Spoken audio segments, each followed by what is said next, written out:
Maxen Wledig was Emperor of Rome, and he was a comelier man, and a better and a wiser than any emperor that had been before him. And one day he held a council of kings, and he said to his friends, "I desire to go tomorrow to hunt." And the next day in the morning he set forth with his retinue, and came to the valley of the river that flowed towards Rome. And he hunted through the valley until midday.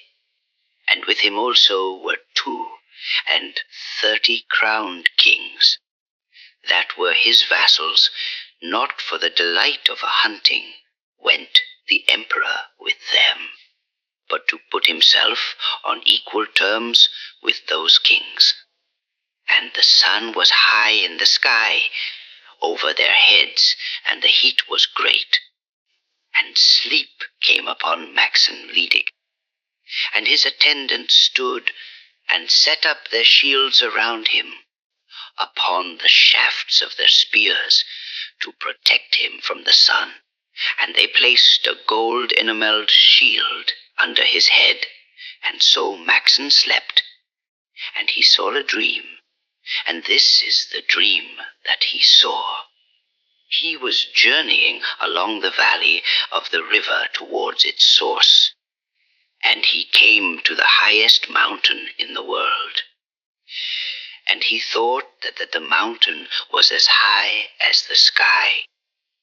And when he came over the mountain, it seemed to him that he went through the fairest and most level regions that man ever yet beheld, on the other side of the mountain.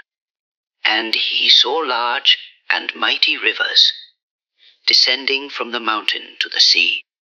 And towards the mouths of the rivers he proceeded. And as he journeyed thus, he came to the mouth of the largest river ever seen. And he beheld a great city at the entrance of the river, and a vast castle in the city. And he saw many high towers of various colors in the castle. And he saw a fleet at the mouth of the river, the largest ever seen. And he saw one ship among the fleet, larger was it by far, and fair than all the others, of such part of the ship as he could see above the water. One plank was gilded, and the other silvered over. He saw a bridge of the bone of a whale, from the ship to the land. And he thought that he went along the bridge, and came into the ship, and a sail was hoisted on the ship, and along the sea and the ocean was it borne. Then it seemed that he came to the fairest island in the whole world, and he traversed the island from sea to sea, even to the furthest shore of the island. Valleys he saw, and steeps, and rocks of wondrous height, and rugged precipices. Never yet saw he the like. And thence he beheld an island in the sea, facing this rugged land. And between him and this island was a country, of which the plain was as large as the sea, the mountain as vast as the wood. And from the mountain he saw a river that flowed through the land and fell into the sea. And at the mouth of the river he beheld a castle, the fairest that man ever saw. And the gate of the castle was open, and he went into the castle.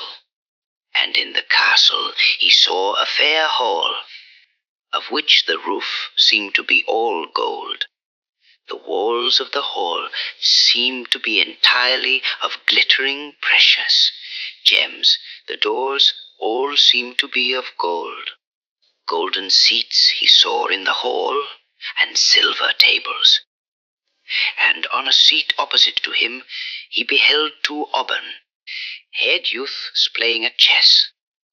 He saw a silver board for the chess, and golden pieces thereon. The garments of the youths were of jet, black satin, and chaplets of ruddy gold bound their hair, whereon were sparkling jewels of great price, rubies and gems alternately with imperial stones, buskins of new Cordovan leather on their feet, fastened by slides of red gold. And beside a pillar in the hall he saw a hoary-headed man in a chair of ivory, with the figures of 2 eagles of ruddy gold thereon. Bracelets of gold were upon his arms, and many rings were on his hands, and a golden torque about his neck, and his hair was bound with a golden diadem. He was of powerful aspect. A chessboard of gold was before him, and a rod of gold and a steel file in his hand, and he was carving out chessmen. And he saw a maiden sitting before him in a chair of ruddy gold, not more easy than to gaze upon the sun when brightest was it to look upon her by reason of her beauty. A vest of white silk was upon the maiden, with clasps of red gold at the breast, and a surcoat of gold tissue upon her, and a frontlet of red gold upon her head, and rubies and gems were in the frontlet, alternating with pearls and imperial stones, and a girdle of ruddy gold was around her. She was the fairest sight that man ever beheld. The maiden arose from her chair before him, and he threw his arms about the neck of the maiden, and they 2 sat down together in the chair of gold, and the chair was not less roomy for them both than for the maiden alone. And as he had his arms about the maiden's neck, and his cheek by her cheek, he behold, through the chafing of the dogs at their leashing, and the clashing of the shields as they struck against each other, and the beating together of the shafts of the spears, and the neighing of the horses, and their prancing, the emperor awoke. And when he awoke, nor spirit nor existence was left him, because of the maiden whom he had seen in his sleep, for the love of the maiden pervaded his whole frame. Then his household spake unto him, Lord, said they, is it not past the time for thee to take thy food? Thereupon the emperor mounted his palfrey, the saddest man that mortal ever saw, and went forth towards Rome. And thus he was during the space of a week, when they of the household went to drink wine, and made out of golden vessels. He went not with any of them. When they went to listen to songs and tales, he went not with them there. Neither could he be persuaded to do anything but sleep. And as often as he slept, he beheld in his dreams the maiden he loved best, but except when he slept, he saw nothing of her, for he knew not where in the world she was. One day the page of the chamber spake unto him. Now, although he was page of the chamber, he was king of the Romans. Lord, said he, all the people revile thee. Wherefore do they revile me? Asked the emperor. Because they can get neither message nor answer from thee, as men should have from their lord. This is the cause why thou art spoken evil of. Youth, said the emperor, do thou bring unto me the wise men of Rome, and I will tell them wherefore I am sorrowful. But then the wise men of Rome were brought to the emperor, and he spake to them, sages of Rome, said he, I have seen a dream, and in the dream I beheld a maiden, and because of the maiden is there neither life, nor spirit, nor existence within me. Lord, they answered, since thou judgest us worthy to counsel thee, we will give thee counsel, and this is our counsel, that thou send messengers for 3 years to the 3 parts of the world, to seek for the dream. And as thou knowest not what day, or what night good news may come to thee, the hope thereof will support thee. So the messengers journeyed for the space of a year, wandering about the world, and seeking tidings concerning his dream. But when they came back at the end of the year, they knew not one word more than they did the day they set forth. And then was the emperor exceeding sorrowful, for he thought that he should never have tidings of her whom best he loved. Then spoke the king of the Romans unto the emperor. Lord, said he, go forth to hunt by the way thou didst seem to go, whether it were to the east or to the west. So the emperor went forth to the hunt, and he came to the bank of the river. Behold, said he, this is where I was when I saw the dream, and I went towards the source of the river westward, and thereupon 13 messengers of the emperor set forth, and before them they saw a high mountain, which seemed to them to touch the sky. Now this was the guise in which the messengers journeyed. One sleeve was on the cap of each of them in front, as a sign that they were messengers, in order that through what hostile land soever they might pass, no harm might be done them. And when they were come over this mountain, they beheld vast plains, and large rivers flowing therethrough. Behold, said they, the land which our master saw. And they went along the mouths of the rivers, until they came to the mighty river, which they saw flowing to the sea, and the vast city, and the many colored high towers in the castle. They saw the largest fleet in the world, in the harbor of the river, and one ship that was larger than any of the others. Behold again, said they, the dream that our master saw. And in the great ship they crossed the sea, and came to the island of Britain. And they traversed the island, until they came to Snowdon. Behold, said they, the rugged land that our master saw. And they went forward until they saw Anglesey before them, and until they saw Avon likewise. Behold, said they, the land our master saw in his sleep. And they saw Abersane, and a castle at the mouth of the river.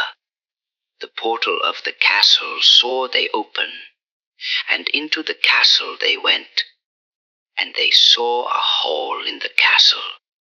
Then said they, behold, the hall which he saw in his sleep. They went into the hall, and they beheld 2 youths playing at chess on the golden bench. And they beheld the hoary, headed man beside the pillar, in the ivory chair, carving chessmen. And they beheld the maiden sitting on a chair of ruddy gold. The messengers bent down upon their knees. Impress of Rome, all hail. Ah, gentles, said the maiden, I bear the seeming of honorable men, and the badge of envoys. What mockery is this ye do to me? We mock thee not, lady, But the Emperor of Rome hath seen thee in his sleep, and he has neither life nor spirit left because of thee. Thou shalt have of us therefore the choice, lady, whether thou wilt go with us and be made Empress of Rome, or that the Emperor come hither and take thee for his wife. Lords, said the maiden, I will not deny what ye say, neither will I believe it too well. If the Emperor love me, let him come here to seek me, and by day and night the messengers hide them back. And when their horses failed, they bought other fresh ones. And when they came to Rome, they saluted the Emperor, and asked their boon, which was given to them according as they named it. We will be their guides, Lord, said they, over sea and over land, to the place where is the woman whom best thou lovest, for we know her name, and her kindred, and her race. Bah, and immediately the Emperor set forth with his army, and these men were his guides. Towards the island of Britain they went over the sea and the deep, and he conquered the island from Beli the son of Mabinogion, and his sons, and drove them to the sea, and went forward even unto Avon. And the Emperor knew the land when he saw it, and when he beheld the castle of Abasane. Look yonder, said he, there is the castle, wherein I saw the damsel whom I best love. And he went forward into the castle, and into the hall. And there he saw Kynan the son of Udav, and Dion the son of Udav, playing at chess. And he saw Udav the son of Caradoc, sitting on a chair of ivory, carving chessmen. And the maiden whom he had beheld in his sleep, he saw sitting on a chair of gold. Empress of Rome, said he, call hail. And the Emperor threw his arms about her neck, and that night she became his bride. And the next day in the morning, the damsel asked her maiden portion, and he told her to name what she would. And she asked to have the island of Britain for her father, from the Channel to the Irish Sea, together with the 3 adjacent islands, to hold under the Empress of Rome, and to have 3 chief castles made for her, in whatever places she might choose in the island of Britain, and she chose to have the highest castle made at Avon. And they brought thither earth from Rome, that it might be more healthful for the Emperor to sleep, and sit, and walk upon, after that the 2 other castles were made for her, which were Caerleon and Carmarthen. And one day the Emperor went to hunt at Carmarthen, and he came so far as the top of Brevivar, and there the Emperor pitched his tent, and that encamping place is called Cadir Maxen, even to this day. And because that he built the castle with a myriad of men, he called it Caerverdin. Then Helen bethought her to make high roads from one castle to another throughout the island of Britain, and the roads were made. And for this cause are they called the roads of Helen Wledig, that she was sprung from a native of this island, and the men of the island of Britain would not have made these great roads for any save for her. 7 years did the Emperor tarry in this island. Now, at that time, the men of Rome had a custom that whatsoever emperor should remain, in other lands more than 7 years, should remain to his own overthrow, and should never return to Rome again. So they made a new emperor, and this one wrote a letter of threat to Maxen. There was naught in the letter, but only this: If thou comest, and if thou ever comest to Rome, and even unto Caelion came this letter to Maxen, and these tidings. Then sent he a letter to the man who styled himself emperor in Rome. There was naught in that letter also, but only this: If I come to Rome, and if I come. And thereupon Maxen set forth towards Rome with his army, and vanquished France and Burgundy, and every land on the way, and sat down before the city of Rome. A year was the emperor before the city, and he was no nearer taking it than the first day. And after him there came the brothers of Wledig from the island of Britain, and a small host with them, and better warriors were in that small host than twice as many Romans. And the emperor was told that a host was seen, halting close to his army and encamping, and no man ever saw a fairer or better appointed host for its size, nor more handsome standards. And Helen went to see the hosts, and she knew the standards of her brothers. Then came Kynan the son of Udav, and Edian the son of Udav, to meet the emperor. And the emperor was glad because of them, and embraced them. Then they looked at the Romans as they attacked the city. Said Kynan to his brother, We will try to attack the city more expertly than this. So they measured by night the height of the wall, and they sent their carpenters to the wood, and a ladder was made for every 4 men of their number. Now when these were ready, every day at mid-day the emperors went to meat, and they ceased to fight on both sides till all had finished eating. And in the morning the men of Britain took their food, and they drank until they were invigorated. And while the 2 emperors were at meat, the Britons came to the city, and placed their ladders against it. And forthwith they came in through the city. The new emperor had no time to arm himself when they fell upon him, and slew him, and many others with him.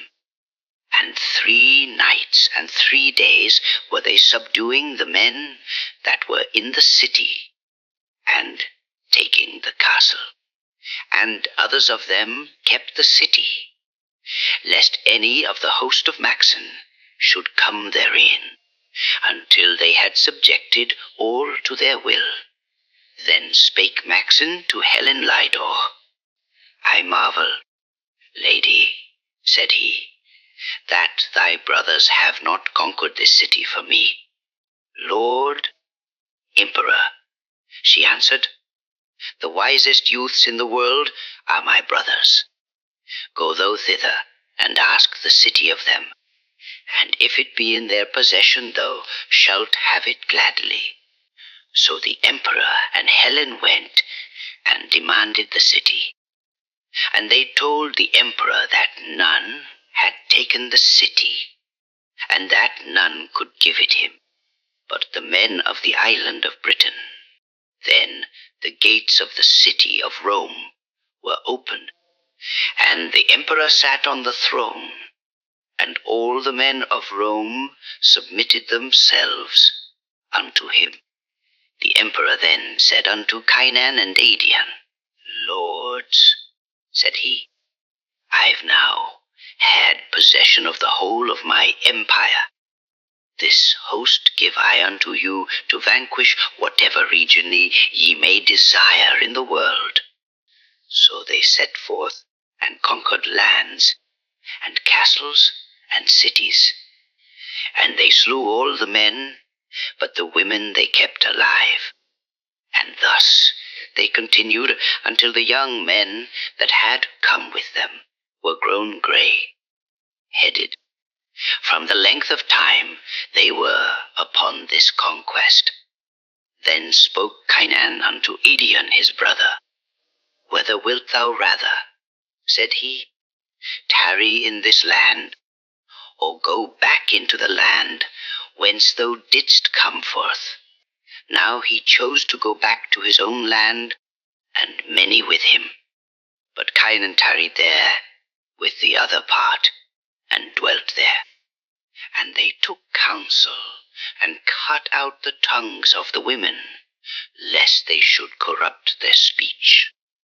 And because of the silence of the women from their own speech, the men of Armorica are called Britons.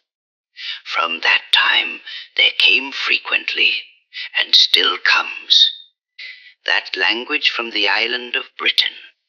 And this dream is called the dream of Maxen Wledig, Emperor of Rome. And here it ends.